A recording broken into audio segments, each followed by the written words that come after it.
SER Podcast. Y en la mesa del análisis de Hora 25 se sientan esta noche Pablo Simón. ¿Cómo estás, Pablo? Muy bien, buenas noches. Jesús Maraña, buenas noches. Hola, buenas noches. Y Elisa de la Nuez. Muy buenas noches, Elisa. ¿Qué tal? Buenas noches. Vamos a ir en nada a Rabat, escenario de la reconciliación diplomática entre España y Marruecos tras años de crisis diplomática, que en realidad son crisis periódicas, son crisis guadiana, que van y vienen con mayor intensidad, mayor o menor. Pero bueno, está allí en Marruecos la enviada especial de la cadena SER, Ima Carretero. Nos va a contar cómo el gobierno resta importancia a que Mohamed VI no haya recibido allí al presidente Sánchez, sino que lo que han mantenido ya ha sido una conversación telefónica. Ahora entramos en ello, pero antes, el día en 2 minutos. Isabel Villar. Día de acuerdo en Cataluña. Con un apretón de manos han certificado esta tarde Pere Aragonés, el presidente de la Generalitat, y Salvador Illa, líder del PSC, el acuerdo para desbloquear los presupuestos catalanes.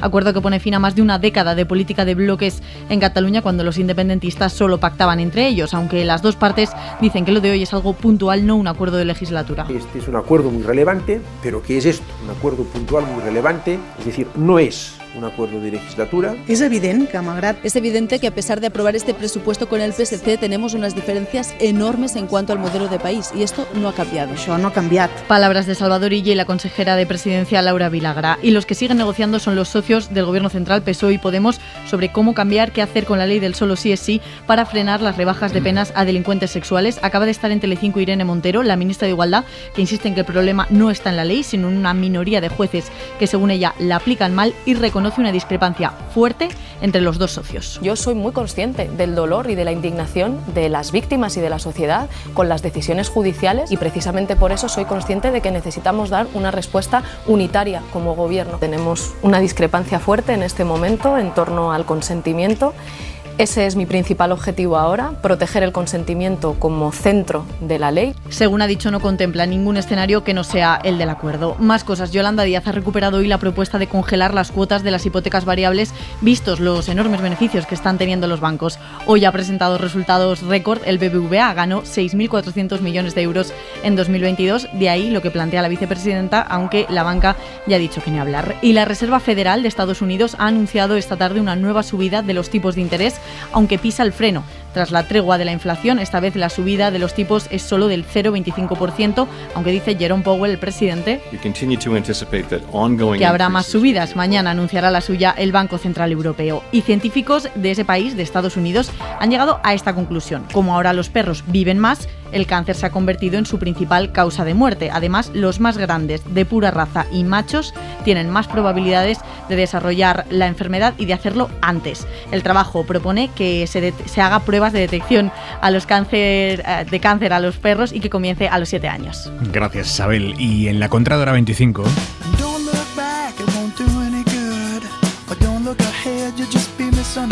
Si yo les digo gusano de la harina, langosta migratoria, grillo doméstico, larvas del escarabajo del estiércol, posiblemente lo último en lo que piensen es en comerse esto. Bueno, pues son 4 alimentos, 4 insectos que la Unión Europea acaba de autorizar para comercializar y consumir aquí. Y sobre comer bichos, sobre las granjas de grillos, que es un negocio que está aumentando en España, sobre todo esto estaban hablando precisamente esta tarde en La Ventana con Francino. Estaban ahí cuando... David Muñoz, buenas tardes. Hola, buenas tardes. ¿Has parado el coche, amigo? Para el coche, estoy aquí aparcado. Vale. No se me ocurre mejor interlocutor para él ha hoy llamado uno de los mejores chefs del mundo, David Muñoz, ha parado el coche, ha aparcado porque quería entrar en La Ventana para aportar su punto de vista, que es que él se ha comido prácticamente todos los bichos que hay en el mundo y dice que están muy buenos. Yo hace años, muchos años, evidentemente, mi cultura no me hacía que fuese algo natural ni normal comer insectos, ¿no? Pero es verdad que eso no ha ido pasando los años, he ido viajando y está en culturas en las que sí que es mucho más común, pues al final se me ha terminado haciendo no algo natural, que lo es para mí, sino que creo que tiene muchas bondades gastronómicas desde el punto de vista más hedonista, pero también si lo hablamos desde el punto de vista nutricional. Javois, buenas noches. ¿Qué tal, Aymar? Buenas noches. Lo de larvas del escarabajo del estiércol suena fantástico, Ese es el problema, cómo suena, no cómo sabe. Creo que ahí hay una pequeña distancia. En cualquier caso, rompo una lanza por David Muñoz. Yo a favor de aparcar siempre el coche para llamar a la SER. Nunca nunca llamar en marcha. Oyente, si nos estará oyendo, claro, o haga lo mismo cuando vaya en coche y sienta que tenga algo que decir, intermitente. En cuanto a los bichos, a favor, claro que a favor, pero con muy poca información. Yo creo que la información en estos casos, por lo menos para mí, es temeraria, es desaconsejable. No quiero saber qué estoy comiendo, no quiero saber por qué está tan rico, no quiero saber por qué se está moviendo en la boca, no quiero saber absolutamente nada. Lo decía David Muñoz en esa intervención, hablaba del choque cultural. No lo infravaloremos, el choque cultural. Lo que ha puesto sobre la mesa hoy, valga la redundancia, es un debate es un debate muy aprovechable políticamente. La tradición, joder, nos paraliza. Tenemos terror o directamente asco a lo nuevo, sobre todo cuando es tan arriesgado, como imagino que alguien lo tuvo en su momento con los percebes, con las nécoras o con las angulas, y al final se acaban convirtiendo en un pilar, bueno, lujoso de la gastronomía o de la sociedad. Por eso es importante lo que ha dicho esta tarde el chef, eso de que él ha comido cada mierda. Bien, toda generación necesita siempre una avanzadilla, desprejuiciada y talentosa, que pruebe por nosotros y a ser posible nos cocine todo eso que ahora a priori detestamos y por lo que acabaremos pagando una fortuna para poder comer. Un beso, Javois. Un beso, chao. Bichos sí, bichos no, Simón. Bueno, sí, son gambas de tierra, ¿no? Elisa. Bueno, yo estoy con Javois. Si no me dicen lo que es, pues venga. Maraña. No quiero ser consciente de comer nada de eso, la verdad.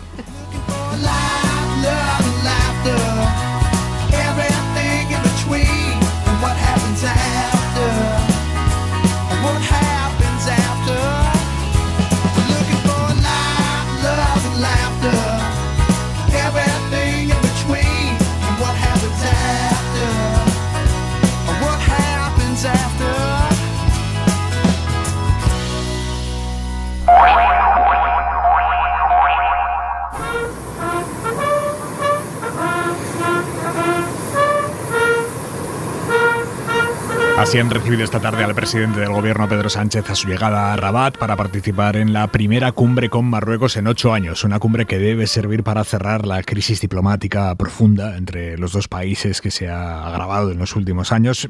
Lo que no vamos a ver en esta cumbre es una foto de Sánchez con el rey Mohamed VI.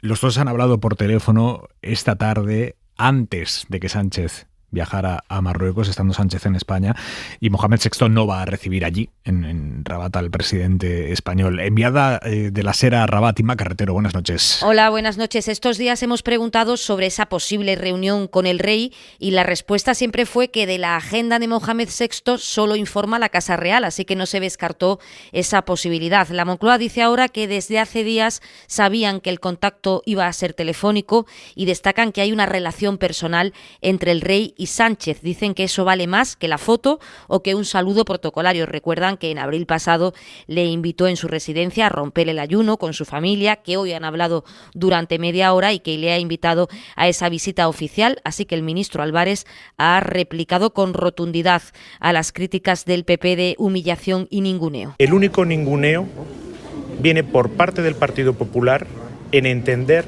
la importancia para Ceuta, para Melilla, para Andalucía, para Canarias, para España, de la relación con Marruecos. Estaba Álvarez con los periodistas intentando apagar este incendio cuando Pedro Sánchez y el primer ministro marroquí iniciaban la clausura de un foro empresarial. Nuestro objetivo compartido es el de abrir una nueva etapa sobre unas bases renovadas de confianza y cumplimiento de lo acordado, de respeto y de entendimiento mutuo.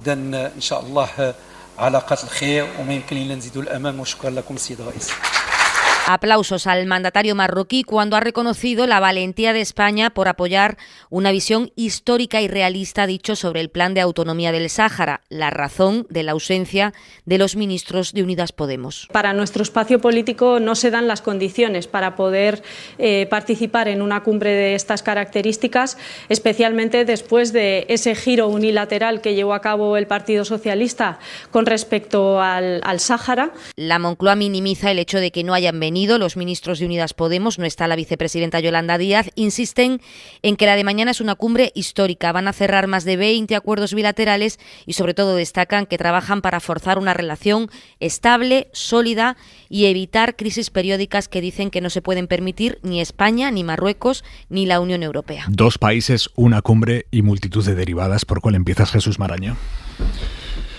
Bueno, hay un problema que me parece que es obvio, ¿no? en el intento que está funcionando desde hace meses de una nueva política hacia Marruecos. Y es la descompensación o el desnivel entre las cesiones que hace el gobierno español a Marruecos y la falta de visibilidad de las que suponemos que hace Marruecos a España. Es decir, el gobierno español no tiene más remedio que afrontar el desgaste que suponen cesiones, es decir, apoyos a políticas del gobierno de Marruecos que, entre otras cosas, contradicen a veces incluso los valores de la Unión Europea, y, sin embargo, lo que se supone que devuelve Marruecos a España pues no es tan visible, porque es aquello del bolero de lo que pudo haber sido y no fue, ¿no? Tú puedes decir, bueno, pues hemos evitado en estos meses no sé cuántas operaciones de tráfico de migrantes, de problemas de seguridad, de un montón de cosas, ¿no? De hecho, hoy he visto algo muy concreto que quizás no se ha destacado lo suficiente. El famoso gasoducto por el que viene gas de Argelia a España ahora se está utilizando para que España exporte gas a Marruecos. Claro, de eso no se presume, porque quizás no sea muy decoroso resaltarlo, pero claro, hay que reconocer que en ese sentido el desgaste que supone no sabemos hasta qué punto compensa o no en términos políticos. En términos de país, uno tiende a pensar que debe ser así, porque si no, ningún gobierno de ningún partido arriesgaría a hacer determinadas políticas que le pueden suponer un tiro en el pie permanentemente, ¿no? Y por último, respecto a las disensiones, las divergencias dentro de la coalición, debemos, por lo menos yo creo que conviene asumir que en un gobierno de coalición es tan importante lo que se acuerda como lo que se pacta respecto a las discrepancias.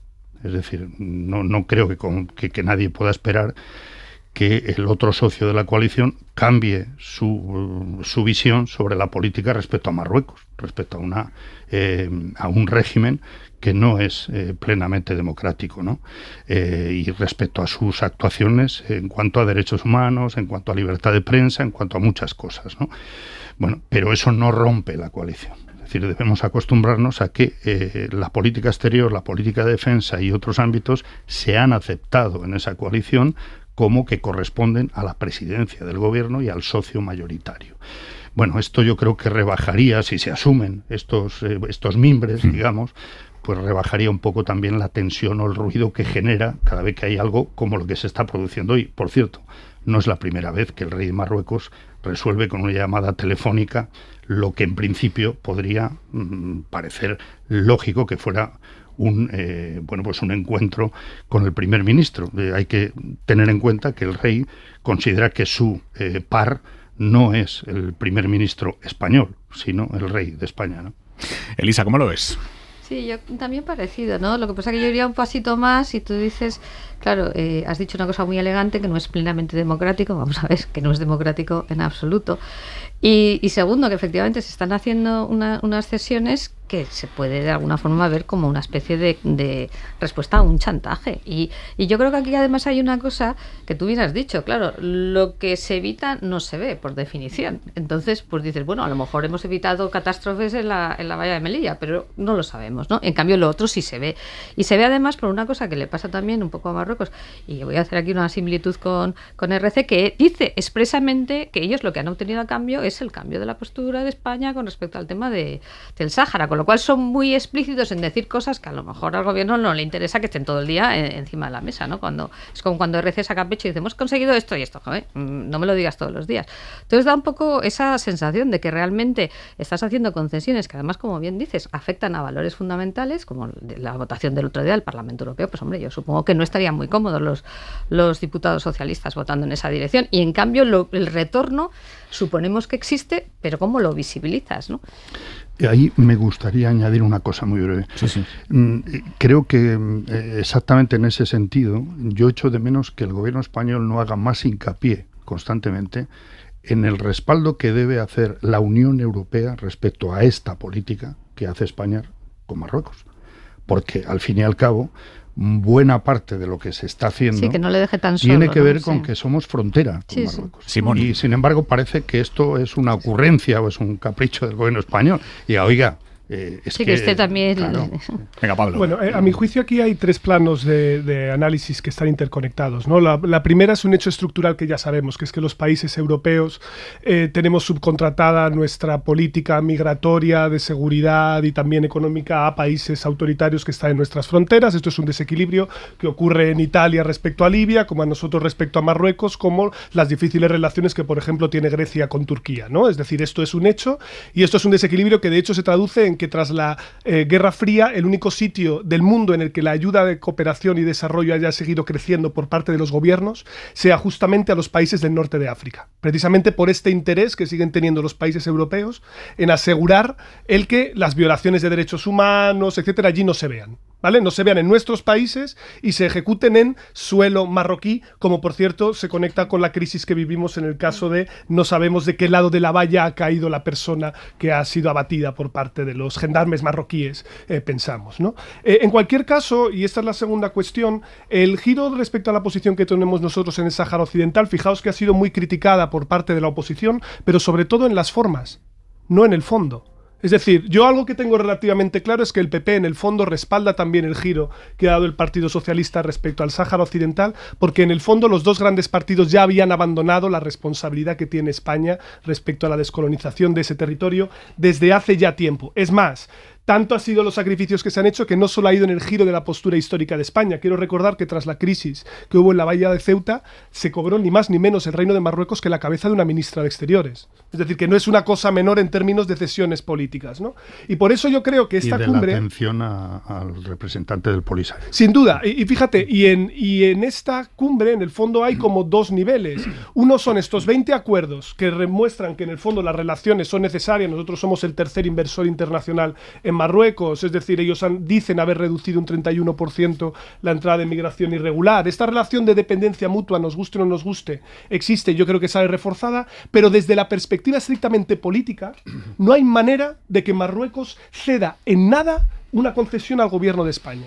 Después del bochornoso ridículo de los diputados del Partido Socialista en el Parlamento Europeo, votando en contra de la resolución para la defensa de la libertad de expresión en Marruecos, porque fue un bochorno. Los pobres tuvieron que decir que les habían mandado de Madrid para que no se torpedeara esto. De lo cero que le costaba al rey de Marruecos ir y darle la mano a Pedro Sánchez, y ya está, le ha terminado opacando toda la crisis, porque ahora en política nacional estamos hablando de si esto es un desaire, no es un desaire, para una cumbre que no se hacía desde hacía 8 años y que era fundamental para que el gobierno señalizara que este problema ya está cerrado.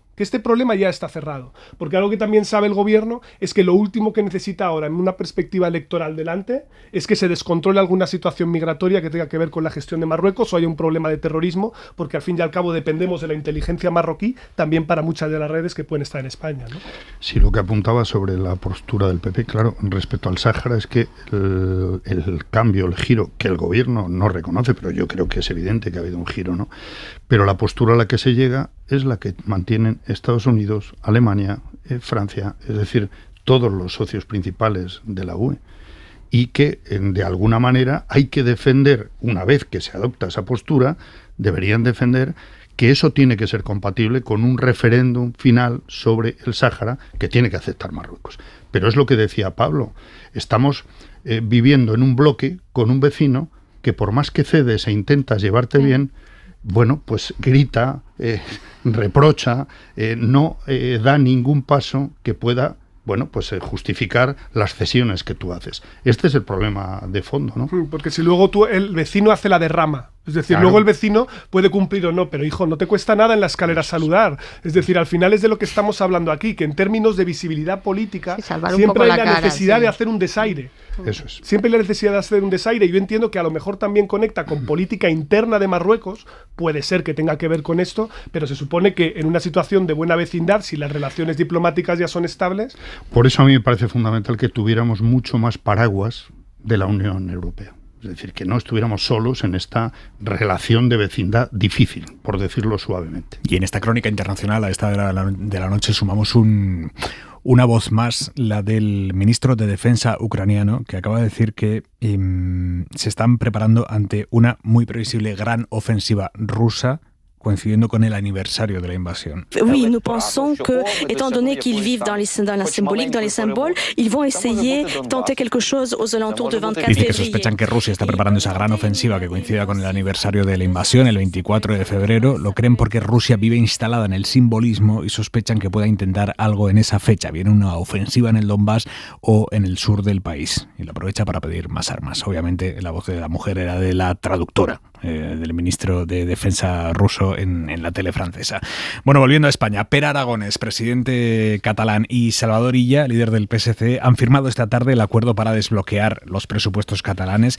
Es un acuerdo que le da la vida a Esquerra, porque estaba empezando a quedarse sin oxígeno allí al frente de la Generalitat, y ahora puede completar lo que le queda de legislatura catalana. Y es un acuerdo que de la misma manera se traduce en que a nivel nacional los socialistas no van a tener o no deberían tener ya demasiados problemas durante el próximo año para seguir contando con el apoyo de Esquerra en las votaciones nacionales. Pero más allá de cómo les venga a ellos, más allá de cómo les venga a los partidos, a los socialistas, a Esquerra, más allá de eso, lo que ha sucedido hoy es una noticia muy destacada a nivel país, porque implica un cambio de era en la política catalana. Hay una expresión que se ha usado hoy hasta la saciedad, que es que el acuerdo rompe la política de bloques en Cataluña. Lo hemos dicho más que la hora, pero es que es cierto, se rompe la política de bloques. El independentismo llevaba más de una década negociando y pactando solo con el independentismo, mejor o peor avenidos, depende del momento, pero iban dialogando, negociando y pactando solo dentro de su bloque. Era impensable, era casi pecado ideológico plantearse siquiera una colaboración parlamentaria con quien estuviera fuera de ese eje, y eso hoy se rompe. Albert Prat, buenas noches. ¿Qué tal, Aimar? Buenas noches. A pesar de que el pacto con el PSC no era la primera opción de Esquerra, la salida de Junts del Govern a principios de octubre trastocó los planes de Pere Aragonés. En un primer momento, el líder del partido, Oriol Junqueras, descartaba un acuerdo con los socialistas. No está compromès amb la fi de la repressió. Porque, según él, avalaban la represión, pero desde entonces el escenario ha cambiado. El PSOE ha facilitado la derogación de la sedición, Esquerra ha apoyado los presupuestos de Sánchez y esto ha hallado el camino para que hoy socialistas y republicanos hayan rubricado un acuerdo que no se veía en Cataluña desde hace más de una década.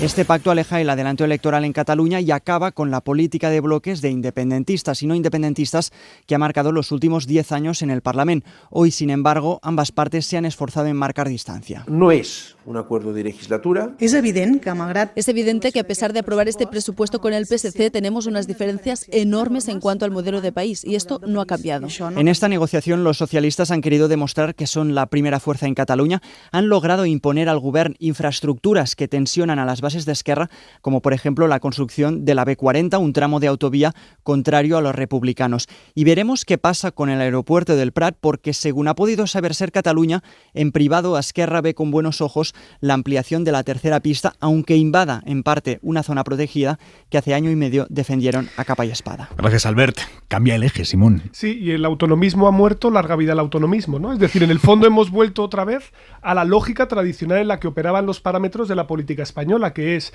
negociación a varias arenas al mismo tiempo, varios niveles, el autonómico, el municipal, atención con el Ayuntamiento de Barcelona, y también lo que pasa en el nivel nacional, en las que los apoyos son cruzados entre unos partidos u otros, máximos a cambio de políticas públicas concretas que no tienen que ver con objetivos de máximos. A mí esto me parece muy interesante porque confirma el hecho de que Esquerra Republicana a nivel estatal ya es aliado de los partidos de izquierdas, es decir, ya entra dentro de este bloque porque no cabe otra alternativa, no está ni como Junts ni como la CUP, que sabemos que son fuerzas de bloqueo que no pactarían un gobierno de izquierdas.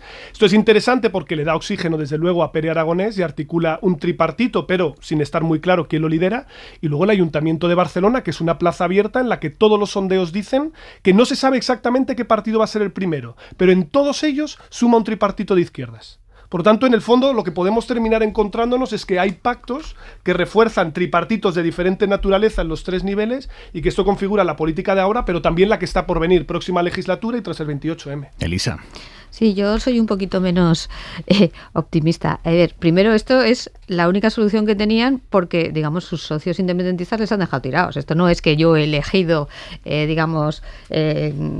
acabar con los bloques. Esto me han dejado tirado y esto es lo que me queda. Eso por un lado. Segundo, yo lo que sí veo es que lo que sí es muy diferente a hace 10 años es el discurso. Y lo han dicho muy claramente, ¿no? O sea, cada uno sigue con su discurso, el independentista, el PS diciendo, bueno, esto no es para tanto, pero en el fondo, digamos, y eso es importante, ¿no? Las formas no son exactamente las mismas. Es decir, esto no es el autonomismo de antes, los discursos son muy diferentes. Y luego, en tercer lugar, esto tiene un coste, ¿no? Lo mismo que hablábamos antes de Marruecos, y el coste, y ya sabéis que yo soy muy sensible en esto, en términos de Estado de Derecho, es muy alto, ¿no? Es decir, el tema de la sedición, en menor medida si se quiere, y desde luego en mayor medida el tema de la malversación, esto es un peaje importante en términos institucionales y de Estado de Derecho, y ahí está.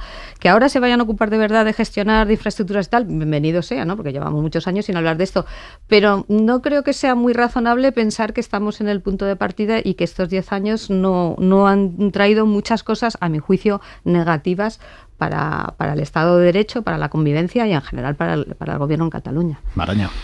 Bueno, a mí me parece que es muy relevante, es decir, es un acuerdo inédito en términos de bloques. Hacía 10 años al menos que en Cataluña no se producía un acuerdo de un bloque a otro. Eso significa que se asume una fractura en el bloque independentista que es muy relevante también.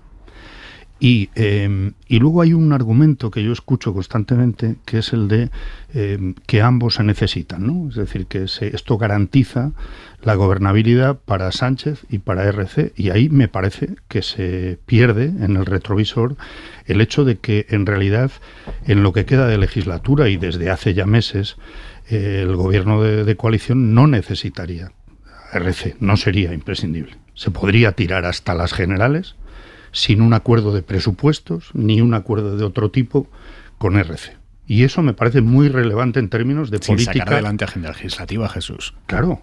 Bien, pero es que ¿cuántas veces hemos vivido aquí? Desde luego, que el gobierno sobreviviría sin unos nuevos presupuestos para el menos de un año que le queda, sin duda. Y además no podría sacar leyes de legislatura que tiene comprometidas. Y además en el caso de un gobierno que ha sacado adelante 170 leyes. Es decir, que no es un gobierno que haya estado en ese sentido bloqueado, ¿no?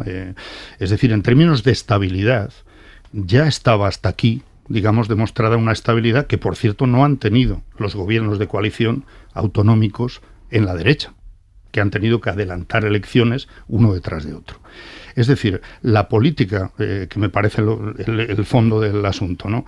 La política del gobierno central hacia Cataluña, hacia RC en este caso, que es, no olvidemos, en las últimas elecciones catalanas, quien por primera vez quedó por delante del otro socio independentista, ganó el PSC, pero por primera vez RC estaba por delante, y esto creo que lo ha condicionado y lo ha marcado todo. Bueno, pues se hace una política que efectivamente, y es el aspecto, en otros no, pero es el aspecto en el que comparto con Elisa esa comparación con lo de Marruecos. Eso provoca un desgaste en el gobierno central en términos electorales, porque hasta ahora en lo que hemos vivido siempre se ha procurado, abonar el discurso de no hay cesiones, no hay ningún peligro para la unidad de España, etcétera, y por primera vez se está arropando, oiga, no hay ningún peligro para la unidad de España, pero sí se puede dialogar, se puede llegar a acuerdos, se puede ceder y se puede llegar a un tipo de entendimiento, de destensión en Cataluña que puede tener mucha relevancia en términos de futuro y de estabilidad del Estado democrático y plural, ¿no? Y a mí esto me parece muy relevante, porque hay renuncias por las dos partes. Uno podrá sacar más pecho y visibilizarlo más, y otro no. Pero hay renuncias y hay cesiones por las dos partes y hay riesgos por las dos partes. Voy a recalibrar un poco porque habéis dicho cosas interesantes y voy a incluso matizarme un poquito aquí. Primero, cuando yo hablaba antes de la cuestión de los tripartitos, vamos a ser también cauto porque no estoy hablando de que vayamos a gobiernos de coalición otra vez, sino apoyos externos que pueden ser variables en determinadas circunstancias. No implica que el otro entre necesariamente en el gobierno, pero esto es una fórmula que ahora está sobre la mesa y antes no estaba, ¿vale? Los comunes siempre han tenido la ambición, siempre lo han dicho así, de intentar servir como puente entre el PSC y Esquerra, pero el PSC y Esquerra, y en esto tiene toda la razón Elisa, están en posiciones en Cataluña que siguen enfrentadas más de lo que pensamos, las cicatrices siguen ahí, no ha sido un proceso que haya sido fácil, y por lo tanto empezamos a ver virajes de manera progresiva, cada cual, como bien decía Jesús, con sus riesgos relativos, ¿vale? El PSC y el PSOE asumiendo un nivel de desgaste importante en el conjunto de España por esa política, y Esquerra frente a su campo independentista por moverse hacia el pragmatismo. Todo el mundo está asumiendo aquí costes, ¿no? Pero sí que es verdad que cuando yo decía lo del autonomismo, hablaba más bien no en términos de la retórica simbólica, que por supuesto quien es independentista ahora no va a defender la autonomía, Esquerra no vuelve atrás. RC no se ha hecho obvio, autonomista. En absoluto, pero en la práctica, que esto es a lo que voy, en la práctica, lo que estamos hablando sobre políticas concretas no desborda el marco del Estado autonómico. Es decir, estamos en esa operativa. En la práctica, no en el momento se rompe España. En el momento en el que esto ocurriera, podrían actuar los tribunales, la jurisdicción, Claro, lo que sea. sí. Decimos ahora, no hablo a futuro. Pero además, mirando, ¿no? Y decía Jesús, es que el PSOE ahora, o el gobierno de coalición, no dependería de Esquerra. Cierto ahora, pero es que se viene una investidura después de las próximas generales. Y no va a valer con la abstención de Esquerra probablemente, sino que necesitará muy probablemente el voto a favor. Pero esto es un problema para el PP. Bueno, y es un problema para el PSOE si no ha hecho suficiente roce y cariño con Esquerra. Es decir, que al final hay que mover a todo el mundo, porque esta es mi tesis, ¿vale? No es mi apuesta ahora mismo, pero yo diría que es razonable pensar que en el próximo Congreso habrá una suma de escaños superior de PP y Vox que la de PSOE y Sumar, ¿vale? Colocaos por un momento en ese escenario. Pero no significa que sea absoluta, pero que sea superior. Tú necesitarás más aliados para poder gobernar y con voto afirmativo. Ahí es donde Esquerra sí que la necesitas, no vale con una abstención y que esté de paseo. Correcto, pero por lo tanto estamos en una mirada larga, ¿no? Claro. Y ahí todo depende del precio. Larga un año, decir, larga un año. Pero la cuestión es... y esto explica, en parte al menos, por qué está Feijóo insistiendo tanto en la lista más votada y preparando el terreno para decir, oiga, si usted no me lo facilita, no tengo más remedio que gobernar con Vox, si te dan los números, porque si no te dan esos números, no tienes más posibilidad para hacerlo, mientras que por la izquierda sí hay posibilidad de hacerlo. Y en esa mirada larga y en esa hipótesis que planteabas, Pablo, de que PP más Vox sumaran más que PSOE y Sumar en un hipotético futuro congreso, Esquerra podría permitirse no votar a favor de la investidura de PSOE. Es que ese va a ser el juego también. Quiero decir, claro. Bueno, pero ese va a ser el juego, pero... Es que igual ahí Esquerra queda más presa aún.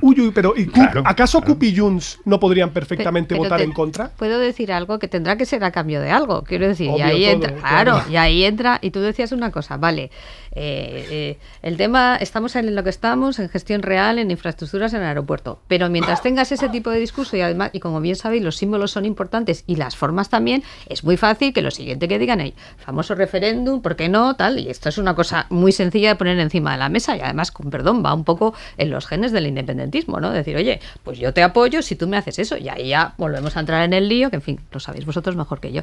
Por tanto, yo creo que todo esto tiene riesgos, no sé si reales o no reales, pero de un cierto nivel, para todos, Bien, pero yo creo que después de haber pasado la fase, no olvidemos, del proceso... Bueno, sí, lo que dices es que venimos de donde venimos y bastante bien estamos. Bien, pero es que hay sí, pero es que hay situaciones reales que habrá que asumir de una vez. Oiga, que Cataluña no está como en 2017 y que el apoyo al independentismo ha bajado casi 12 puntos... Es que habrá que asumirlo, ¿no? Lo que pasa que también te digo que de proyecto de medio plazo sobre Cataluña, es decir, nadie tiene nada encima de la mesa. Te iba a decir, porque ¿cuál es la estrategia? Ni el referéndum, ni la reforma del estatuto, ni nada de eso está encima de la mesa. Es decir, ahora mismo todo el mundo está... Ya, pero entonces... al corto. Nadie espera nada. Claro, es decir, nadie espera nada. Que el independentismo deje de ser independentismo. Es que, no, ni mucho menos. Lo que estoy tratando de... Hay que gestionar el Estado. Eso es, pero a lo que voy es que muchas veces... Pero nadie lo gestiona con un poco como lo que estáis diciendo. O sea, el tema es a medio plazo, no dentro de 9 meses, sino dentro de 5 años, dentro de 10. Eso no lo tiene nadie en la cabeza, que yo sepa, porque todos estamos... Yo sí creo que hay algo que no sé si está en la cabeza o no, pero es que es la realidad. Pues habrá que competir democráticamente para que el independentismo no consiga un 60% de apoyo en Cataluña y quien defiende un Estado plural, diverso, etcétera, etcétera, federalista, lo que se quiera, consiga ganar ese pulso. Sí, pero es para que eso es la democracia. Que estoy de acuerdo, pero para eso, por ejemplo, tienes que saber qué narices es un Estado federal. Y de verdad, yo, en las cosas que oigo, no. De las cosas que oigo, o sea, coges siempre del Estado federal una serie de cosas y no coges otras. Esto, quiero decir, esto es un sistema, ¿no? Entonces, hay muchas cosas que desde luego no te compraría. Como ejemplo, la propuesta de Estado federal que compartieron en su día, no hace tanto, pues nombres como Santiago Muñoz Machado totalmente, y Eliseo Aja. Es decir, totalmente a favor, pero muy diversa, muy plural, que dice, pero eso no federal está incluso necesario. A ver, Simón, permitidme una provocación. ¿El dilema izquierda-derecha tiene solución? No la tiene, ¿no? Es decir, estamos de acuerdo con que hay preferencias, valores diferentes, cada cual vota unos partidos y ya está, no va a desaparecer ese dilema. Bueno, la pregunta es que yo no lo veo un dilema. Yo no lo concibo como problema. Como dilema no es. Como dilema. ¿Y por qué? Como dilema. Venga, a ver si lo logro acabar, a ver si lo logro. Venga, va. Ahora, mi pregunta es, ¿y si Cataluña tampoco tiene solución? Es decir, ¿y si el independentismo y la pluralidad de identidades nacionales que hay en España no es algo que haya que resolver porque realmente no hay una solución, sino lo que hay que buscar es una conllevancia y un equilibrio? Igual que tú haces, voy a resolver la izquierda a la derecha, eso no lo resuelve nadie. Pues esto es la democracia. A ver, una Maraña. Lo que no se puede es imponer una de las dos opciones o de las tres, las que sean. Esto es la democracia. Claro, pero ni aquí ni allí. Pero ¿puedo decir algo? Que en su momento eso se olvidó o se quiso olvidar, ¿no? Diga, oiga, lo que no puede usted negar es la realidad de que hay un porcentaje, el que sea, el que fue en su día un 49, un 51 y ahora es un 36. De la nuez. Eso es lo que de no la hay que nuez olvidar. va a decir una cosa que dice siempre. Esto, derecha, izquierda, independentismo, no independentismo, eso no es un problema. El problema son las reglas del juego. Son unas reglas de juego en las que hay que jugar las derechas y las izquierdas, los independentistas y los unionistas, si los queréis llamar así. Y eso se tiene que respetar. Y eso en Cataluña, como sabéis, de una temporada larga, es que no se ha respetado. Y bueno, ese pues es el problema. precisamente desde Cataluña, desde Lleida, llega la última petición al gobierno central para que reforme ya la ley del solo sí es sí. El alcalde de Lleida le ha escrito una carta hoy a la ministra de Igualdad, Irene Montero, pidiéndole que los cambios de la ley se hagan rápidamente. ¿Y por qué el alcalde de Lleida manda una carta así al Ministerio de Igualdad? Porque se ha generado allí en Lleida una sustancial alarma social tras la salida de la cárcel de un violador reincidente que acumula una veintena de agresiones a sus espaldas y que ha quedado en libertad unos meses antes de lo que tenía que haber quedado, porque se le rebajó la pena en aplicación de la ley del solo sí es sí. Salió de la cárcel medio año antes con informes penitenciarios que alertaban del enorme riesgo de que volviera a reincidir. Y a raíz de esto, el alcalde de Lleida le ha mandado la carta al Ministerio de Igualdad. Y mientras tanto, las rebajas continúan. Hoy se han confirmado en Castilla-La Mancha 19. En Asturias, hoy, por ejemplo, se ha confirmado la reducción de condenas a 3 agresores sexuales muy sensibles, 2 pederastas y un violador reincidente. Este último estaba además condenado por 4 violaciones. Estaba condenado a 51 años de cárcel. Le han reducido en 8 años la pena. Esta noche en Telecinco la ministra Irene Montero ha insistido en que aquí no hay un problema de la ley, sino de su aplicación. El problema no está en la ley, está en una resistencia a su correcta aplicación. Pero también ha dejado claro que habrá acuerdo dentro del gobierno para la reforma. Yo no contemplo otro escenario que no sea el acuerdo, para eso estoy trabajando. Desde que empezamos a conocer esas primeras decisiones judiciales de bajadas de penas, hemos trabajado sin descanso, la parte socialista y nosotros, con más o menos nivel de acuerdo, sin descanso. Yo soy muy consciente del dolor y de la indignación de las víctimas y de la sociedad con las decisiones judiciales, a pesar de que sean una minoría, por la alarma que han generado esas decisiones judiciales de bajadas de penas. Y precisamente por eso soy consciente de que necesitamos dar una respuesta unitaria como gobierno. Bueno, la ministra de Justicia, Pilar Llop, no ha viajado a Marruecos a la cumbre bilateral precisamente porque está inmersa en estas negociaciones para determinar cómo se reforma, cuándo, hacia qué dirección se reforma la ley del solo sí es sí. Félix Bolaños, el ministro de la Presidencia, no concreta en qué punto están esas negociaciones. Estamos en un momento clave de la negociación. Estamos de acuerdo en 2 cosas. En primer lugar, mantener el consentimiento en el centro y en segundo lugar, que no se pueden repetir rebajas de penas a agresores sexuales. Pero poco más. Y en estas negociaciones se han cruzado hoy las palabras de la ministra y secretaria general de Podemos, Yone Belarra. Ya ha quedado claro a lo largo de toda la legislatura que en este gobierno hay dos fuerzas políticas, una a la que le suelen temblar las piernas y otra a la que no. Y yo creo que en este caso el Partido Socialista está sometido a muchísima presión por parte del Partido Popular y también de la derecha mediática y judicial, y se ven obligados, digamos, a plantear algún tipo de reforma. Simón. Bueno, yo creo que hay que empezar siendo honestos y diciendo un hecho que es palmario y es evidente. Por más modificaciones que se haga ahora a la ley, no se va a producir ninguna alteración por lo que toca a estas rebajas de penas. Por lo tanto, cualquier cargo público que diga que una modificación en la ley lo va a generar, no está en lo cierto. Yo creo que este tiene que ser el punto de partida. Después, podemos hablar sobre las modificaciones técnicas que se puedan hacer en la ley, y a propósito parece ser que es el sentido en el que iba el borrador del Partido Socialista, de incrementar las penas o los supuestos para algunos delitos. No soy especialista exactamente en qué se iba a tocar, pero lo relevante es que esto generaría efectos a futuro, y sobre todo lo que quieren es mandar una señal política, que es: entendemos que hemos cometido un error, y aquellas agresiones que se produzcan a futuro pues tendrán unas penas más graves. Luego volvemos a entrar otra vez en la lógica de que hay que incrementar las penas, punitivismo, etcétera, y en el fondo desandamos una parte del camino. Yo creo que de una forma o de otra ya se ha escogido cauce. En el fondo esto va a ir como proposición de ley. Entiendo que se tramitará por vía de urgencia. Yo creo que probablemente termine habiendo acuerdo entre PP y PSOE, porque si no hay acuerdo, perdón, entre PSOE y Podemos, quieto, entre PSOE y Podemos, porque si no lo hay en partida, de hecho ya tienen la mayoría parlamentaria hecha para modificarlo. Es decir, estoy convencido de que no va a tener ninguna oposición del resto de los aliados que tiene en la Cámara.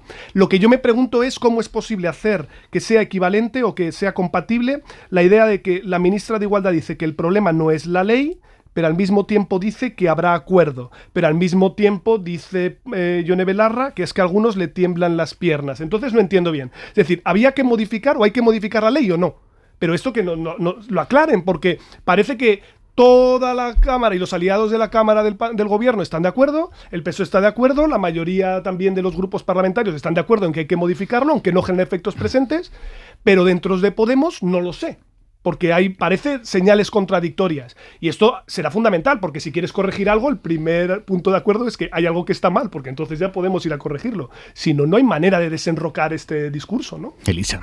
Sí, no, ya me conoces. Yo es que esto de verdad que me parece de las cosas más asombrosas que he visto, porque dice, efectivamente, la ley está perfecta, son las decisiones judiciales, lo vuelve a decir la ministra Irene Montero, la ley no le pasa nada, pero hay una alarma social espantosa, hay un montón de gente que tiene rebajas de pena, ¿esto cómo se come? Entonces, claro, esta idea de que yo puedo seguir manteniendo mi discurso de que la ley era fenomenal, de que era estupenda, pero que claro, al final soy sensible a la alarma social, esto es una disonancia cognitiva de libro, es decir, no se puede decir una cosa y la contraria, porque además yo la sensación que tengo es que la gente la toman por idiota, lo digo de verdad, la gente la toman por idiota. Esto ha sido un fiasco enorme, ha producido unos resultados totalmente indeseados y lo mínimo que se puede hacer es rectificar. Y como bien dice Pablo, encima rectificar para el futuro, porque no va a afectar a las personas que ya están viendo rebajas de condenas. Y en el fondo, ¿por qué ha pasado esto? Porque aquí la ley se ha hecho en términos propagandísticos, con el rollo de que el consentimiento tiene que estar en el centro del sistema. El consentimiento ya estaba en el centro del sistema, pero se diferenciaba entre el tipo de abusos y el tipo de agresión sexual, como es normal, porque son, conductas de categorías diferentes. Y como se era consciente de eso, al unificar las penas se hizo la famosa horquilla. Que permitía rebajar en algunos casos y subir en otros, y se dejaba la discrecionalidad del juez.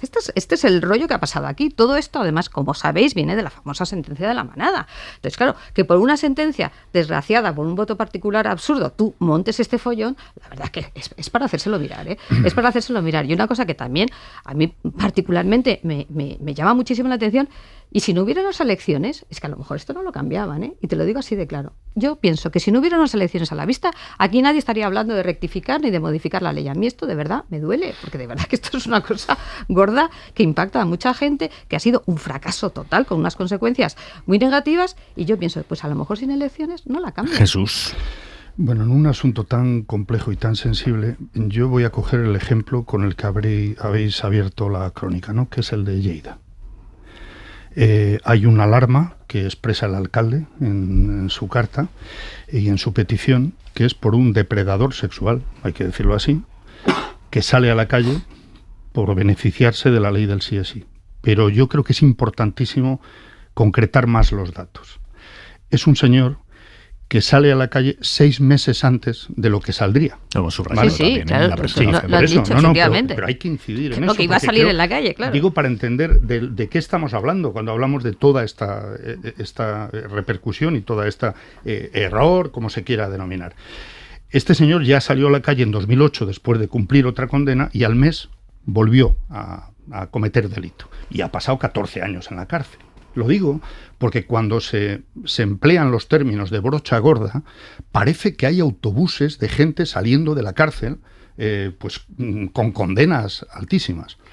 Y en los últimos días, creo que la semana pasada hablamos de esto, y yo decía algo que vuelvo a decir hoy. Es que no tenemos los datos completos, centralizados, de cómo son las consecuencias de la ley del sí es sí, y solo podemos analizar los que nos dan los tribunales superiores de justicia.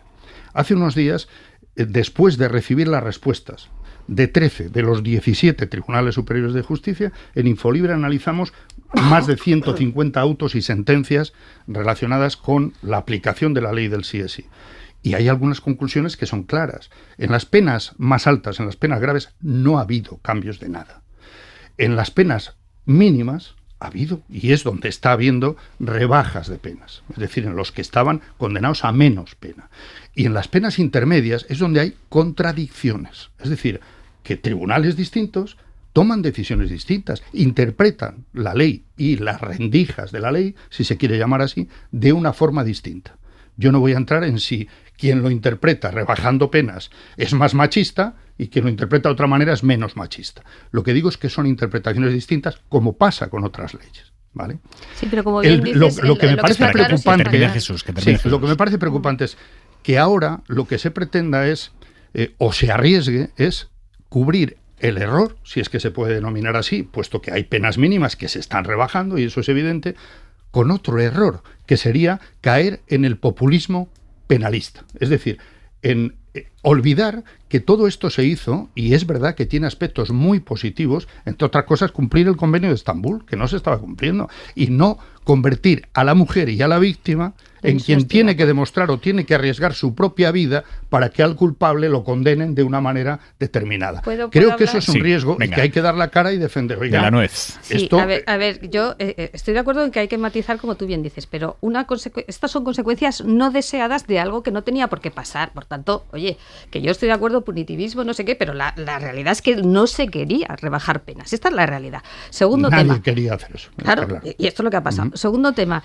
yo creo que hay una cosa que hay que tener también muy clara en el tema del derecho penal y de este tipo de delitos, y por ejemplo se ve muy bien en los temas de violencia de género, que es la enorme dificultad de la prueba. Pero es que tenemos un sistema que tiene la presunción de inocencia en la Constitución, en el Código Penal, como todos los países civilizados. Y esto es así, y puede ser horroroso cuando lo tenemos todos clarísimo y a veces se tiene muy claro, oye, esto tiene que ser así, pero es que esto hay que demostrarlo, y hay que demostrarlo en un proceso penal. Entonces eso no quiere decir, como se dice en el Ministerio, que no estuviera el consentimiento. Eso no es verdad, es que no es verdad. Ahora, que había una dificultad probatoria, que muchas veces la hay, sí, y la va a seguir habiendo, pues seguramente sí, sobre todo. Y que había muchas sentencias que lo que demostraban es que se ponía en duda y en sospecha permanente que la mujer incitara a que alguien cometiera una violación. Vamos a ver, pero no estamos hablando. Habrá que afrontarlo. Pero Jesús, no estamos hablando de hace 40 años, porque yo a veces tengo la sensación. La manada fue mucho más reciente. Pero es una sentencia, por eso he dicho, es una sentencia. No había 50 sentencias diciendo eso.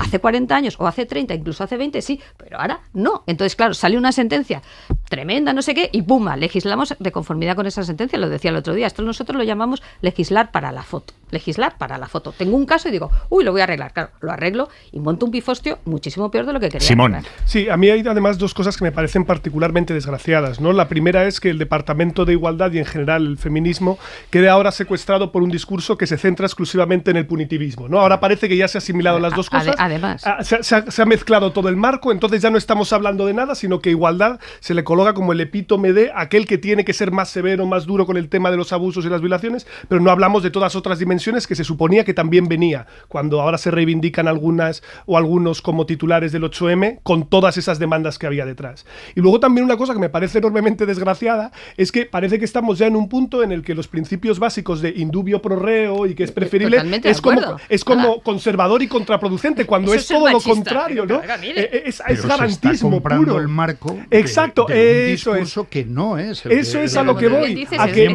llegamos a un momento en el que en tratar de garantizar los derechos individuales y tratar de respetar al máximo posible la libertad de las personas encausadas se considera como algo negativo, ¿no? Entonces estamos viendo estas reducciones y ya se asimila. Es que no es aceptable que la gente salga. ¿Dónde que acaba se esa competencia? En la prisión permanente revisable para todo el mundo. Luego el problema, y con esto ya termino, es una reflexioncita que también tendría que hacer algunas personas que tienen que ver con, sobre todo el movimiento de izquierdas, feminista, etcétera, de cómo han dejado que toda esta narrativa termine secuestrando las cuestiones que están vinculadas al feminismo y nuevos derechos de la mujer. Porque al final terminas metiéndote un gol en propia puerta, porque si quieres competir en eso, el que pide prisión permanente revisable para los violadores es Vox. Exactamente. Hablando de Vox, no le termina de salir a Abascal lo de la moción de censura, ¿eh? Después de mes y medio diciendo que busca candidato, lo último es que se lo ha propuesto a Ramón Tamames, que fue diputado del Partido Comunista, que estuvo en Izquierda Unida, después en CDS, y Tamames dice que se lo tiene que pensar, Simón. Ya, de todas maneras, es verdad que cuando Pedro Sánchez sube a tribuna, a veces tiene momentos, sobre todo contra Vox, que son muy divertidos, que creo que fue en la última intervención en el Senado cuando dijo aquello de que para estar en una crisis constitucional y en un golpe de Estado como el que vivimos en España, la verdad es que los de Vox están tomando su tiempo para lo de la moción de censura. Y es verdad que es muy complicado el conseguir un candidato independiente que pueda avalar esta aventura y han tenido que recurrir a una personalidad que está retirada de la política y que, en fin, yo no sé hasta qué punto se va a terminar prestando a esto cuando va a ser simplemente fuegos de artificio. Elisa. Sí, no, lo estábamos comentando antes, ¿no? Que es un poco sorprendente y quizá tiene una explicación, pues eso, porque es una persona muy mayor y pues no sé hasta qué punto se puede sentir de alguna forma, no sé si decirlo así, ¿no? Halagada o un cierto reconocimiento porque te llaman cuando ya estás, digamos, un poco fuera de estos movimientos, ¿no? A mí me da un poco de pena. 90 años cumple este año, Ramón Tamames. Sí, y bueno, yo creo que se pueden tener 90 años y tener la inteligencia perfectamente estructurada, etcétera, etcétera. Pero es una suerte llegar a los 90 años así de bien, ¿eh? El problema es que quienes estudiamos en la universidad de la estructura económica de Ramón Tamames y de todo lo que significaba en aquel momento, pues la verdad es que cuesta asumir que hayamos llegado a este punto, ¿no? Decida lo que decida Ramón Tamames, ¿no? Pero es verdad que hace bastante tiempo que él ha ido haciendo un viaje ideológico, un viaje político determinado. Pero lo que sí significa sobre todo es la capacidad de Vox para fagocitar cualquier tipo de personalidad, de trayectoria, de nombre, de lo que sea, para utilizar en lo que le interesa en cuanto al discurso público y al ruido que le compensa, etcétera, ¿no? Solo una cosa de procedimiento, una moción de censura, el candidato a presidente del gobierno no tiene límite en tribuna al exponer su programa. No. O sea que fijaos que podría estar Santiago Abascal, de hecho en la última moción de censura habló hasta de Soros, podría estar él tranquilamente soltando la barrila en tribuna y sin embargo pues prefiere ceder el espacio a otra persona que la verdad es que yo no sé cuánto tiempo. Quizá porque la última vez no le salió del todo. Generosidad pura. Y por cierto, sobre operaciones que no salen, Begoña Villacís ha dicho hoy que se queda en el PP, que se queda en Ciudadanos, que no se va al PP, a pesar de su amago de toda esta semana, a pesar de haberse reunido con Elías Bendodo, a pesar de la humillación a la que ha sometido a su propio partido durante una semana, recién saliditos de un congreso de supuesta refundación. Dice Villacís que ella se queda en Ciudadanos y que no ha habido nada, que ella no se ha propuesto al PP y que quiere repetir como candidata a Madrid por parte de Ciudadanos. Claro, lo que pasa es que iba a haber unas primarias y ese partido al que, lo decíamos a las 8, le ha hecho el feo de su vida, ese partido la va a tener que ratificar como candidata. También es que tampoco tiene mucho más. Mariela Rubio. ¿Qué tal? Buenas noches, Aimar. Sí, la vicealcaldesa trataba de restar valor al hecho de haber explorado su incorporación al PP, diciendo que nunca llegó a ofrecerse formalmente a los de Feijóo. Nunca me he propuesto al PP, eso no es cierto. No me he propuesto al PP. Saben ustedes que se ha especulado mucho sobre eso, pero la realidad es que de una semana a ahora no ha cambiado nada. No me quedo en Ciudadanos porque nunca me he ido de Ciudadanos. Sin embargo, en Génova el relato es bien distinto. Dicen que trató de negociar, pero que ha jugado pésimamente sus cartas. Es un hecho que el PP de Madrid, capitaneado por Isabel Díaz Ayuso, cerró la puerta a la incorporación de Villacís, lo que dejó a la política naranja en un limbo imposible. Después, desde Génova, se dejó la puerta abierta a una posible incorporación nacional. Pero, y esto es clave, el PP siempre dijo a Villacís que el principal activo de incorporarla era evitar que concurriera contra Almeida para no dividir el voto de centro-derecha en Madrid.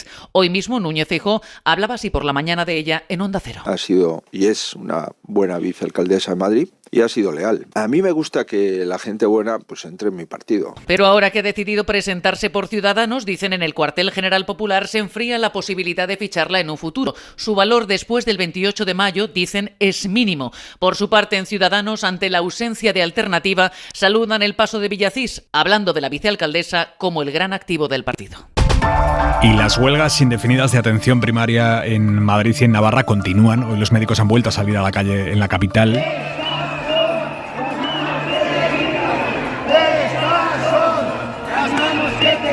¿Qué hay detrás de estos gritos? Elisa Muñoz. Sandra quiso ser médica desde pequeña. Hizo la especialidad de cirugía ortopédica y durante la residencia empezó a ver que la realidad en los hospitales era distinta a como la había imaginado. Bastante saturación tanto en las consultas. Los pacientes ya por aquel entonces esperaban a lo mejor 6 meses, 1 año para tener su consulta y para operarse, incluso más. Pacientes enfadados, que la pagan normalmente pues con el médico que está allí. Pacientes citados a la misma hora, 5 minutos por paciente. Probablemente esto me fue afectando y vi que a lo mejor esa no era la manera de ayudar a la gente ideal para mí. Estudió un máster para reorientar su carrera y ahora se dedica a la gestión de proyectos de tecnologías aplicadas a la salud. Es algo que me encanta, que creo que también ayuda muchísimo, ya que la tecnología es un medio para ayudar a solucionar muchos problemas que existen ahora mismo en la sanidad, y creo que de esta forma también ayudo al sistema y lo ayudo desde otra parte. La verdad es que me planteo que si el sistema no funcionara de una forma tan aberrante, probablemente sí que seguiría ejerciendo la medicina. A Eduardo le pasó algo parecido durante la residencia, pero sigue ejerciendo la medicina. Eso sí, en Londres.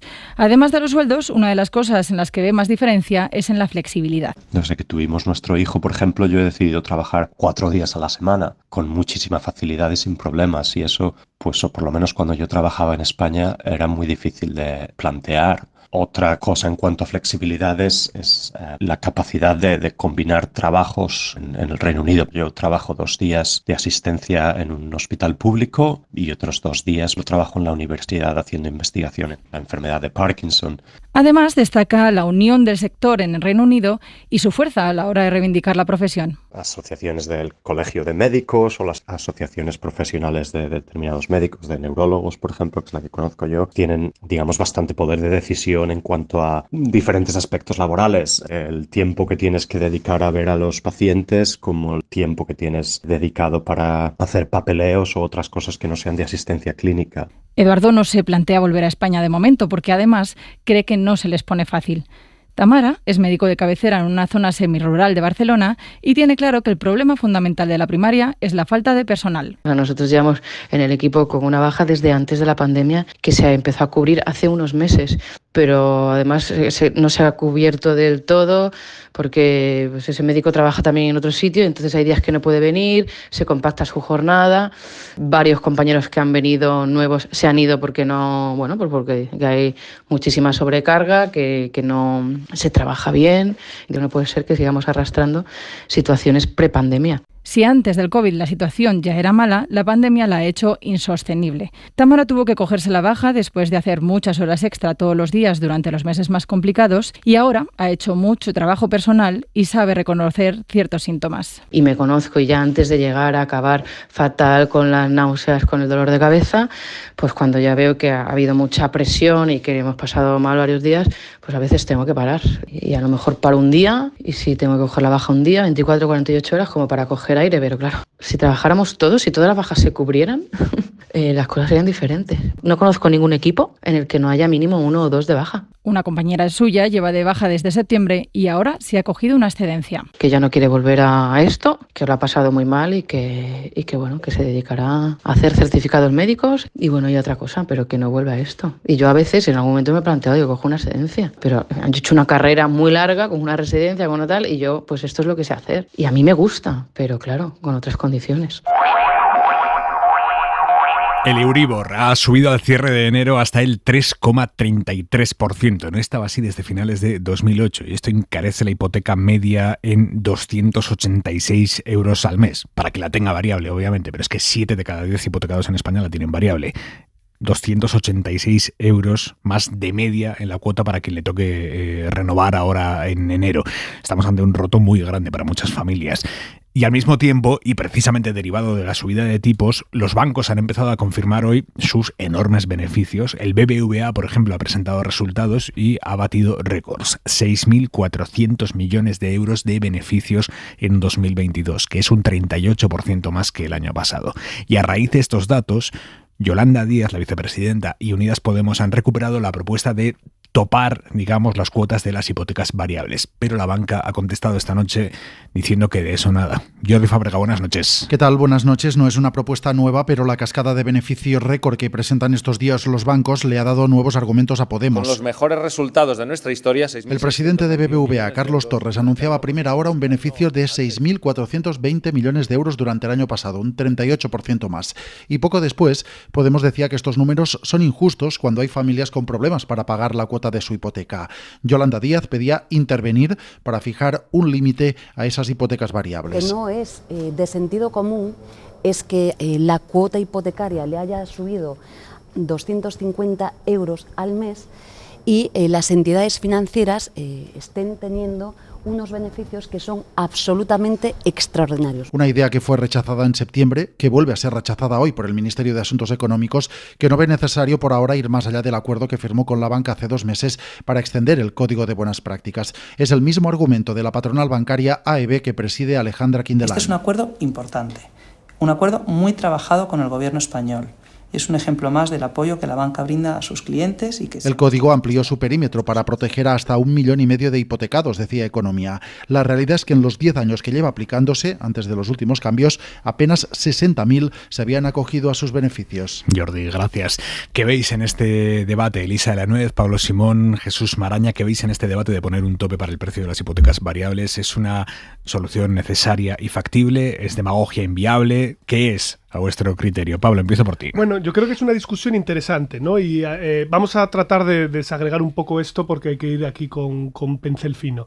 Lo primero es que esto es una situación a la cual el gobierno se está adelantando porque de momento no hay un problema de morosidad hipotecaria en España. De hecho, con los datos del Banco de España estamos en un 2,5, la morosidad general es un 4,6, estamos en niveles pre-burbuja inmobiliaria, o sea, estamos bajos. ¿Vale? Esto es para anticipar un poco. ¿Cuál es el problema? ¿Que las familias dejen de pagar o que a las familias les cueste pagar? Esto es, ahora vamos a ir entrando, ¿vale? O sea, primero, no hay un problema de insolvencia porque aquí hay un elemento que yo creo que es relevante y es que a diferencia de la crisis de 2008 el empleo aguanta. Y si el empleo aguanta, las familias siguen teniendo ingresos. Lo que ocurre es que, es verdad, se incrementa el coste para los que son a tipo variable. Entonces, el 30% de los españoles tiene una hipoteca. Y tú decías, 7 de cada 10 la tiene a tipo variable. Claro, aquí hay un primer problema en términos de regulación, que es el problema de azar moral, en el siguiente sentido. Hay gente que cuando tuvo que hacer su hipoteca tomó la decisión de hacerla a tipo fijo. Esta gente ha pagado siempre muchos más intereses que las personas que lo hicieron a tipo variable cuando los intereses estaban bajos. Ahora están subiendo los intereses. Entonces lo que estamos diciendo es al contribuyente que tomó esa decisión que hizo mal, porque el gobierno siempre iba a poner un tope y en el fondo tenía que habérselo cogido todo el mundo a tipo variable. ¿Vale? Primer problema o primer elemento, que es que puede generar una distorsión. Segundo elemento para mí relevante. En términos de la facilidad de aplicar una política, siempre es más sencillo hacer transferencias que entrar en regulación bancaria. En el siguiente sentido, es preferible que el gobierno abriera una línea de ayuda no finalista a aquellas personas que tengan problemas para afrontar el pago de la hipoteca, a que tú tengas que entrar a regulación bancaria porque luego se tienen que renegociar caso por caso. Y los bancos no tienen necesariamente que renegociarlo en el mismo sentido, aunque tú le pongas un tope por arriba. Entonces, creo que es una política que es más complicada de aplicar que la que es más barata y más sencilla de todas. Oiga, usted tiene problemas con su hipoteca, tenga usted un cheque. ¿vale? Tenga usted un cheque de una cantidad pactada para aquellas personas que su hipoteca le suponga un tanto por ciento sobre sus ingresos, ¿vale? Porque siempre dicen que tiene que estar en torno al 35%. Y por último, una nota al pie. Aquí, a quien por lo visto no le importa a nadie, es a la gente que está en alquiler. ¿Vale? La gente que está en el mercado del alquiler da exactamente igual, porque me imagino que como son el quinto más pobre de todos los españoles, es donde se concentran normalmente los jóvenes, es la gente que no tiene patrimonio y riqueza, ahí ya las políticas no se discuten tanto. Estamos hablando de los que tienen hipotecados, que también tienen un activo inmobiliario, que al fin y al cabo les está dando inversión y valor. O sea que yo creo que está guay que haya este debate, o sea, me encanta, me parece súper interesante, pero yo creo que tenemos que ir aterrizándolo pasito a pasito, porque esto tiene muchas implicaciones. Elisa. Sí, yo lo veo también un poco así, ¿no? Esto es muy evidente porque además lo de los bancos, los beneficios de los bancos, después del rescate que hicimos, después que lo comentábamos antes, que hemos hecho un pan como unas tortas, tenemos muy poquitos bancos, muy concentrados, muy grandes, con muy poquita competencia, pues claro, a uno le sienta mal, ¿no? A mí misma digo, joder, qué barbaridad. Pero claro, luego aterrizar esto no es tan fácil. Entonces, primero, una consideración jurídica. La regulación bancaria, además de compleja, está muy, muy mediatizada por la Unión Europea. No es una cosa que tú puedas andar toqueteando, porque precisamente después del rescate financiero, aquí tenemos muchísima regulación a nivel europea. Segundo, una cosa que ha dicho Pablo, que yo no lo había pensado, tiene toda la razón. Aquí hubo una decisión individual, como tantas que se toman, de gente que decidió ir a por una hipoteca tipo fijo, asumiendo o no asumiendo unos riesgos y que en cambio los de la hipoteca tipo variable durante muchos años se han beneficiado. Entonces, claro, ¿por qué unos sí, otros no? Aquí hay decisiones de libertad individual que se han tomado. Tercera consideración, lo que también decía Pablo, hombre, habría acuerdos de uno en uno que tienes que ir negociando. No sé hasta qué punto eso es factible o no es factible. Yo una cosa que coincido también con Pablo es un poco hacer políticas públicas de ayuda que sean lo más fáciles posibles, por favor, y lo menos, no sé cómo decirlo, lo menos intervencionistas en el sentido de que tú no sabes cuando te metes a ese tipo de regulación cuáles son los posibles efectos negativos o side effects o lo que sea que vas a tener. Entonces, si tú realmente tienes un problema, que no sé si existe todavía, ¿no?, de intentar ayudar a familias que lo están pasando mal para pagar la hipoteca, a lo mejor se me ocurren otros mecanismos. Y por último, y en eso no puedo estar más de acuerdo, esto, y con perdón, me recuerda un poco a la defensa de los trabajadores, digamos, indefinidos frente a los autónomos. Es decir, bueno, es que esta gente por lo menos tiene una hipoteca y tiene un bien inmueble y tiene un patrimonio, porque hay un montón de gente que no tiene ni siquiera eso, ¿no? Y me llama un poquito la atención que nos fijamos en estas cosas y a lo mejor no nos fijamos en otras que creo que también son muy relevantes. Maraña. Bueno, un patrimonio que a veces se pierde, es decir... Pero tienes algo, ¿eh? Sí, pero... O sea, que son los propietarios, para entendernos. Me parece que el punto de voracidad que tiene la banca a la hora de mantener su margen o aumentar su margen de beneficios... En eso estamos totalmente es absolutamente de obsceno. En eso estamos totalmente de acuerdo. A ver, hemos asistido ya a unos cuantos debates sobre algo que parecía intocable y al final se llega a la conclusión, oye, algo hay que hacer, ¿no? Pero para eso estaba el impuesto, ¿no? A Jesús, a la banca, en teoría. Pero yo voy a poner un ejemplo que además no es que lo denuncie ninguna trinchera socialcomunista, sino que es un boletín del propio Banco Central Europeo, que es quien está subiendo los tipos de interés y por lo tanto está provocando eso, que haya muchas familias que de repente tienen que empezar a pagar 250 euros al mes más de hipoteca, ¿no? Bueno, pero a la vez lo que ocurre, y lo dice, insisto, ¿no?, el Banco Central Europeo... Que los depósitos no te los remuneran. Claro, dice, oiga, pero en los depósitos bancarios, en los ahorros, en España particularmente, está una media de rentabilidad del 0,4. Que mientras la media de la eurozona es el 1,1. Sí. Y dice el propio Banco Central Europeo, dice, se está aprovechando la coyuntura para inflar tu margen de beneficio. Totalmente, no puede ser que España sea el quinto por la cola en la rentabilidad de los depósitos bancarios. Y eso tiene que ver con la falta de competencia. Se da mucha más prisa en aplicar las subidas de tipos a las hipotecas que a los depósitos de ahorro. Totalmente. Y esto me parece que de alguna manera, yo no soy técnico, no estoy en el Banco Central Europeo, no estoy en el BBVA, pero algo habría que hacer, ¿no? Porque es que si no, son negocios que precisamente, además está analizado por qué se puede hacer eso y por qué ocurre eso. Por la concentración bancaria, por el nivel de liquidez. Y es que incluso en la peor época de la crisis financiera, el nivel de morosidad era muy escaso, porque la inmensa mayoría de las familias en España, lo último que se deja de pagar es la hipoteca. Entre otras cosas, porque ocurre esa distorsión que dices, oiga, es que incluso si dejo de pagarla, voy a tener que seguir pagando, es decir, no sé cuántos años, lo de la dación en pago, ¿no? Oiga, es decir, algo hay que hacer, y yo no sé si es poner un tope, si es... pero en fin, un poco de empatía. Sí, claro, sí, pero que si yo compro la idea, ¿no? Pero yo creo que estamos mezclando dos cosas que están interrelacionadas pero son separadas. Primera, hay una reforma financiera pendiente de hacer España por lo que toca a las entidades bancarias. Eso yo creo que es evidente y estamos todos de acuerdo. Es decir, los márgenes que tienen inflados, la ausencia de competencia, no remuneración de depósitos, son cosas que requerirían una reforma del sistema financiero integral, pero que sabemos que en España no se afronta porque sabemos también que la banca tiene una capacidad económica y de influencia política y de captura, no solo del regulador, sino también de partidos, medios, lo que quieras, muy grande, y esto es una asignatura pendiente, como las eléctricas y otros tantos segmentos en los cuales encontramos que esta falta de competencia no permite. Y luego la otra es la discusión sobre el instrumento concreto que ha planteado Aimar, que es lo de topar las hipotecas a tipo variable, que lo que tenemos que discutir es si es la medida más eficiente o no. Podemos, yo lo pongo sobre la mesa. Sí, pero yo me atengo a la pregunta, yo del profesor. La pregunta del examen era, ¿topes a la hipoteca variable, sí o no? Yo digo, discutámoslo. O sea, yo no creo que haya por qué estar totalmente cerrado a esa salida, pero tenemos que ser muy conscientes de que tocar esa regulación genera efectos sobre las hipotecas a tipo fijo, sobre los incentivos para el alquiler o no, sobre la propia situación de las familias. Todo eso se tiene que poner en la balanza y discutirlo, porque no es como el tope del gas, que es un provisor claro y único en el que es fácil intervenir el mercado. Aquí el mercado está descentralizado en infinitas casuísticas. Y esto es lo que hace más complejo afrontar esta regulación. Por eso yo siempre a favor del cheque. Es decir, lo más fácil es la transferencia directa a quien tenga problemas. Lo más fácil es eso, porque eso sabemos que seguro funciona. Métale usted en cuenta un ingreso a las familias con problemas para que afronten el pago de la hipoteca. Bueno, es lo que vienen recomendando los organismos internacionales también, ¿no? Dar prioridad a las ayudas directas sobre otro tipo de intervenciones. Pero yo creo que ya está muy desmitificado eso de que no se debe entrar a intervenir o regular, yo prefiero llamarlo regulación, cuando hay un tipo de capitalismo que contradice la economía libre de mercado.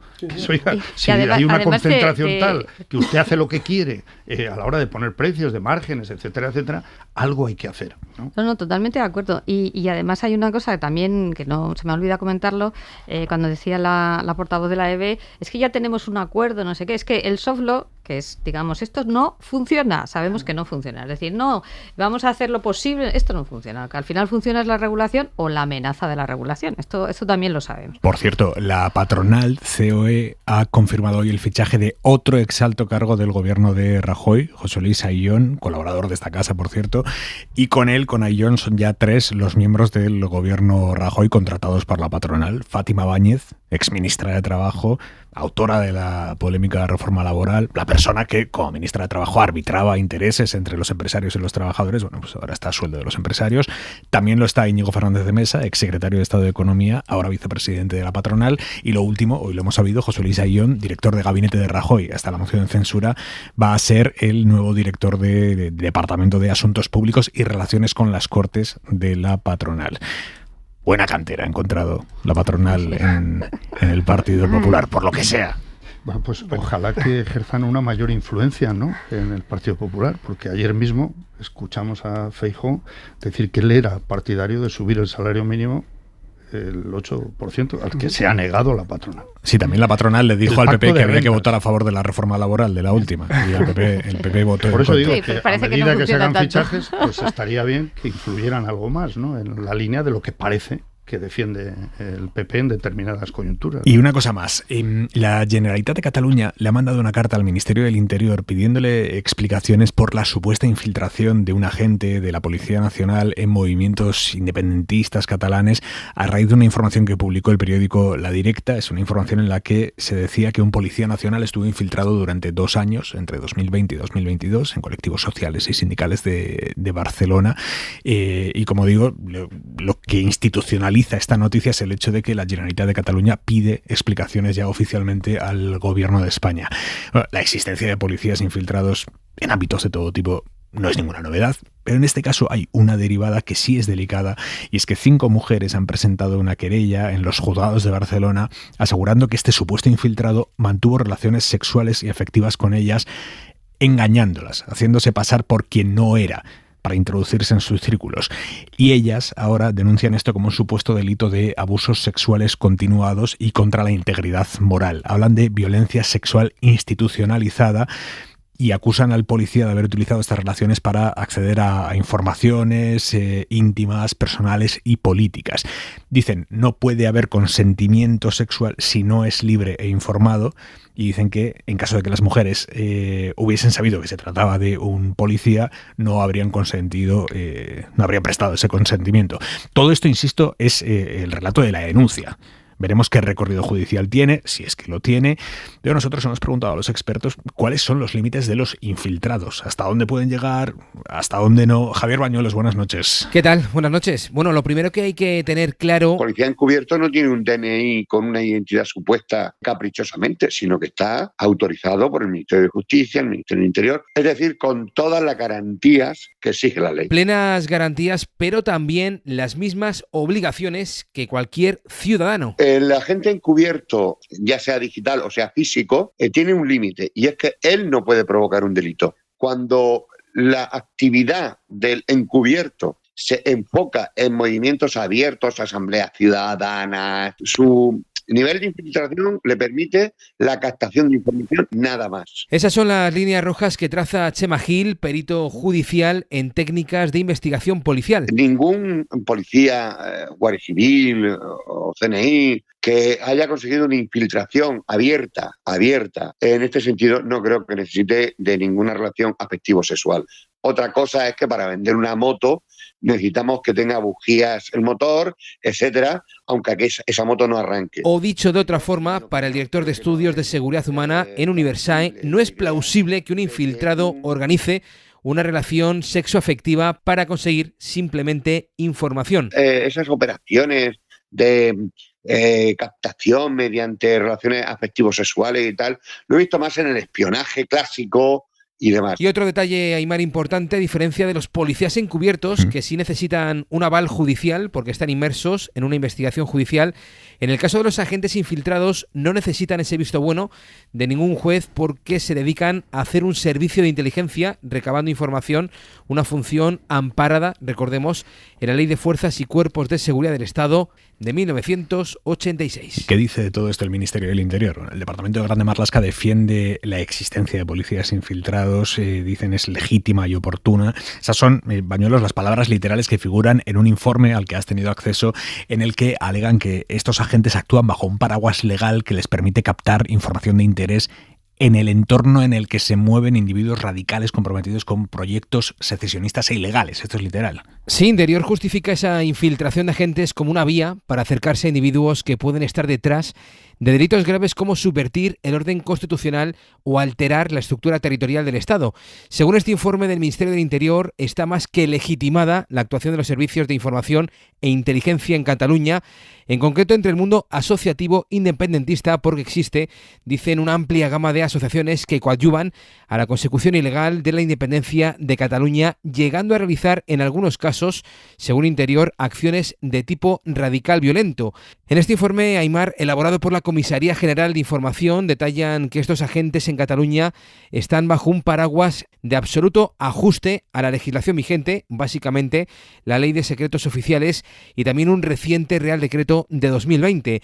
Otro detalle importante, Aimar, se ha destapado ya a 2 policías infiltrados, pero obviamente hay más.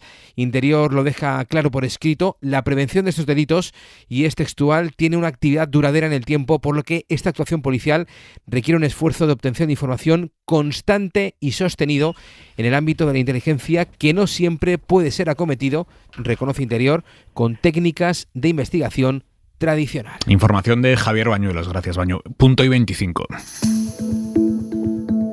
Soledad Gallego Díaz. La Comunidad de Madrid ha presentado un recurso ante el Tribunal Constitucional para que se deje sin efecto el nuevo impuesto de solidaridad sobre las grandes fortunas impulsado por el Gobierno central. El argumento es muy discutible porque una cosa es que algunas comunidades, como Madrid, hayan eliminado el impuesto al patrimonio que puede afectar al propietario de un solo piso, por ejemplo, y otra que, como alega Isabel Díaz Ayuso, el impuesto sobre las grandes fortunas vaya a afectar al ahorro y a la inversión. Las grandes fortunas, que se sepa, nunca son consecuencia de los ahorros de nadie, sino de pelotazos o de herencias, y la inversión tampoco suele llegar de la cuenta privada de los grandes millonarios, sino de fondos de inversión o de grandes empresas.